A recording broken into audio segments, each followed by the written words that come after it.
प्रियंका भारती जी, बड़ी राहत आम आदमी पार्टी के लिए, अरविंद केजरीवाल के लिए? देखिए, राहत तो है, पर बड़ी बात यह है कि जो भाजपा है वो पार्टी के जैसे नहीं, एक कहते हैं ना कि बदला ब्रिगेड के जैसे काम कर रही है, वेंडेटा पॉलिटिक्स की काम कर रही है। इसीलिए तो तेजस्वी जी ने आज खुल के कहा कि चुनाव तो दोबारा होने चाहिए, क्योंकि सुनियोजित तरीके से ईडी और सीबीआई का इस्तेमाल करके सरकार को बदनाम किया गया। दोबारा चुनाव करवाइए। कोर्ट का रवैया भी तो उसी रास्ते पर है। कोर्ट ने यह कहा कि अगर सीबीआई जैसी इंस्टीट्यूशन पीएमएलए को आधार बना करके चुनावी मैदान में कूद जाएंगे तो फिर इलेक्शन जो कंपटीशन है उसी को क्रिमिनलाइज कर दिया जाएगा।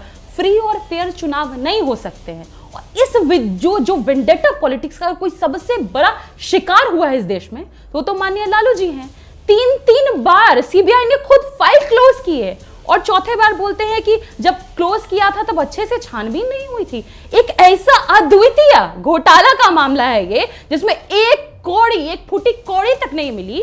सुप्रीम कोर्ट में डीए का, डिस्प्रोपोर्शनेट असेट का केस हम जीत चुके हैं। हम सुन रहे थे भाजपा प्रवक्ता कह रहे थे अरे मामला तो अभी लोअर कोर्ट में है। यही बात तो हम भी लालू जी केस में कहते हैं ना कि मामला तो लोअर कोर्ट में है, सुप्रीम कोर्ट में तो बहुत सारे मामले को देखा जाना है। लेकिन पूरी बात यही है कि ईडी इज वर्किंग एज एक तरीके से इलेक्शन टाइम डिपार्टमेंट और सीबीआई कन्वीनियंस बेस्ड इन्वेस्टिगेशन, दोनों को एक तरीके से लालू यादव जी पर जब केस दर्ज किया गया था बीजेपी की सरकार ने तो किया नहीं था। उस समय कौन सी सरकार थी? दर्शकों को यह भी बता दीजिए। और केजरीवाल के मामले को क्या लालू जी से जोड़ा जा सकता है? क्योंकि केजरीवाल के मामले में कोर्ट का फैसला कुछ और बताता है और लालू प्रसाद यादव को तो सजा भी मिल चुकी है। उनके खिलाफ आप देखिए जमानत पर हैं और वो चुनाव भी नहीं लड़ सकते हैं अपनी जिंदगी में। मालूम है तेरे बाप को मत सिखा, चल। लालू प्रसाद यादव के आरोप साबित हो चुके हैं, वो जीवन में चुनाव नहीं लड़ सकते हैं। प्रियंका भारती जी, दोनों को आप एक साथ कैसे जोड़ सकती हैं? जोड़ सकते हैं। लालू जी वंचित समुदाय से आते हैं, उनको तो अभी 100 साल सजा और दिया जाएगा, कुछ मिले ना मिले। और खैर मिला ही नहीं ना। सुप्रीम कोर्ट डीए का मतलब होता है रकम मिला कि नहीं, कहीं से भी कुछ प्राप्ति हुई कि नहीं हुआ। बिना किसी पैसे के मिले हुए एक तरीके से उनको भ्रष्ट घोषित कर दिया गया और पहली बार नहीं हुआ है। अब पूरा 2014 से लेके 2025 तक का आंकड़ा निकाल करके देख लीजिए। एमपी एमएलएज एमएलसीज पर 193 केस हुए। कितने कन्विक्शन रेट कितना रहा? मात्र 2 लोगों का। तो इस तरीके से तो ये काम ही करते हैं ना, पूरा वेंडेटा पॉलिटिक्स है ये। इसीलिए मैं बार बार कह रही हूं ये बदला ब्रिगेड है, ये भारतीय जनता पार्टी नहीं है, बदला ब्रिगेड है और इसी तरीके से ये काम कर रही है। आलोक शर्मा जी, आपको ऐसा क्यों लग रहा है? क्योंकि अरविंद केजरीवाल दावा कर रहे हैं कट्टर ईमानदार वाली जो उनकी राजनीति थी, गलत तरीके से साजिशन फंसाया गया था, आज उनको कोर्ट ने राहत दे दी है। लेकिन कांग्रेस को लगता है कि पंजाब में चुनाव है इसलिए राहत मिल गई है। क्यों? वो देख।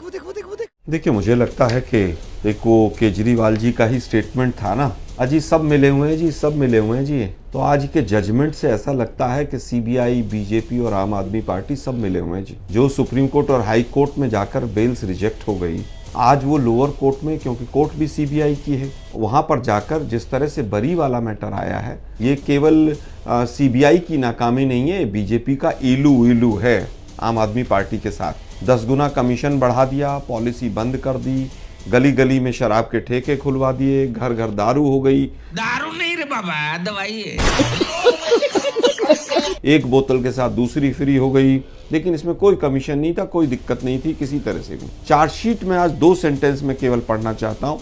चार्जशीट में आया प्राइमा फेसी, इसमें कुछ बनता ही नहीं, सफिशिएंट मटेरियल नहीं मिला है, 2 शब्द में केवल पढ़ना चाह रहा था। और उसके बाद जज ने लिखा है if any such search and seizure memos have been excluded from URDs, मतलब इन्होंने जांच एजेंसी ने कागज ही नहीं दिए, कोई सर्च था, मेमोज थे, वो मिसिंग है कि नहीं है, उसका एक अलग से एफिडेविट दीजिए। जिस तरह से आज मतलब ऐसा हो रहा है जैसे खिलवाड़ हो रहा। दिक्कत ये हो गई है कि मोदी जी का ग्राफ एप्स्टीन फाइल्स और तमाम चीजों के बाद बहुत गिरा है। पंजाब का चुनाव है, गोवा का चुनाव है, गुजरात का चुनाव है, इन तीनों में किस तरह से केजरीवाल की पार्टी को जिंदा किया जाए, ये राजनीति का एक हिस्सा है और कुछ नहीं है। हाई कोर्ट में भी कुछ नहीं होगा, सुप्रीम कोर्ट में भी कुछ नहीं होगा, ये सब मिले हुए हैं। कांग्रेस पार्टी केवल ये जानती है कि बीजेपी वो कदम उठाएगी जिससे कांग्रेस कमजोर हो, और हम पहले से कहते आए हैं कि ये बी टीम है। वो जो बीजेपी का एक पिट्ठू था अन्ना हजारे, वो हो, और चाहे इंडिया अगेंस्ट करप्शन के तमाम लीडर्स हों। आप देख लीजिए जिन जिन लोगों ने 2010 से लेकर 14 तक कांग्रेस के खिलाफ आवाज उठाई, उनको सबको कोई ना कोई पोजीशन मिली, कोई मुख्यमंत्री बना, कोई पौंडीचेरी का गवर्नर बना। ये वो पूरी टीम है और आज इनकी आपस की इलू जो है वो पूरी तरह से बेनकाब हो चुकी है। सही पकड़े हैं। लेकिन यहां पर कोर्ट की ओर से जो टिप्पणी की गई है आरपी सिंह जी, वो भी बेहद महत्वपूर्ण है। कोर्ट ने चार्जशीट पर कहा कि चार्जशीट गवाहों के बयानों से मेल ही नहीं खाती।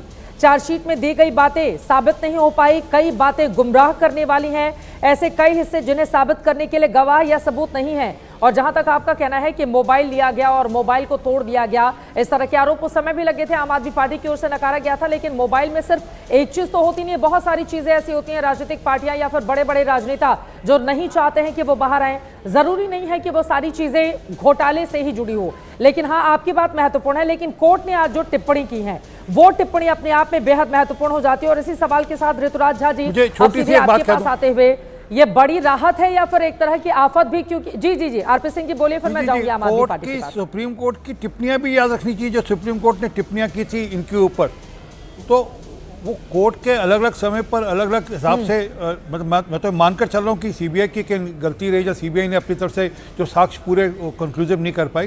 परंतु इसका मतलब ये नहीं कि इनके यहाँ से कोई दाग धुल गए हैं। और मैं एक छोटा सा एग्जाम्पल और दे देता हूँ।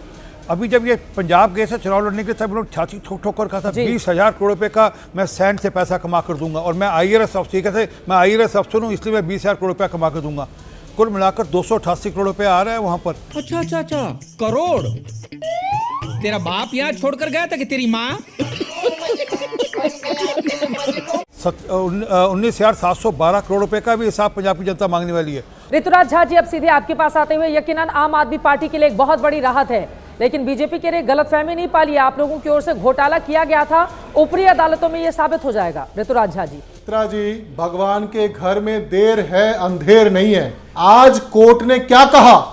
एक अठन्नी नहीं मिली, 1 रुपया नहीं मिला, कोई बरामदगी नहीं हुई, कोई प्रॉपर्टी नहीं मिली, कोई कुछ नहीं है, कोई सबूत नहीं है। यही बात तो हमारे नेता इतने सालों से कह रहे थे कि इनके पास कोई सबूत नहीं है, कोई सबूत नहीं है। और किस तरीके से आजाद भारत में सबसे बड़ा राजनीतिक षड्यंत्र किया गया अरविंद केजरीवाल जी को बदनाम करने के लिए, आम आदमी पार्टी को खत्म करने के लिए, क्योंकि अरविंद केजरीवाल जी के काम की राजनीति से ये मुकाबला नहीं कर सकते थे, इसलिए इन्होंने ये षड्यंत्र किया।